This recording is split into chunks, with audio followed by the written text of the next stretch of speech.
ருசியா non veg சாப்பிட்றவங்களுக்கு Kumaran brand கருவாடு. Kumaran brand கருவாடு ஊரே மணக்கும் உன்னத சுவை. காசா பகுதியில் உள்ள கான் யூனிஸ் நகரிலிருந்து மருத்துவமனைகளில் சிகிச்சை பெற்று வந்த பாலஸ்தீனியர்கள் ரஃபா எல்லை வழியாக வெளியேற்றப்படுவதற்கான ஏற்பாடுகள் தொடங்கின.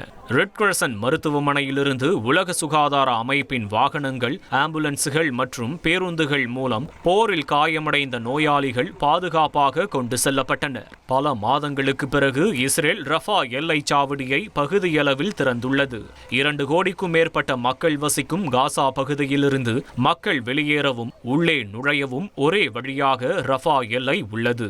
இந்த எல்லை திறப்பு அமெரிக்காவின் ஆதரவுடன் உருவான போர் நிறுத்த ஒப்பந்தத்தின் முதல் கட்டத்தின் முக்கிய அம்சமாகும். ஆனால் கடுமையான பாதுகாப்பு சோதனைகள் காரணமாக மக்கள் வெளியேற்றத்தில் சுணக்கம் ஏற்பட்டுள்ளது. ருசியா நான்வெஜ் சாப்பிட்றவங்களுக்கு குமரன் பிராண்ட் கருவாடு. குமரன் பிராண்ட் கருவாடு ஊரே மணக்கும் உன்னத சுவை.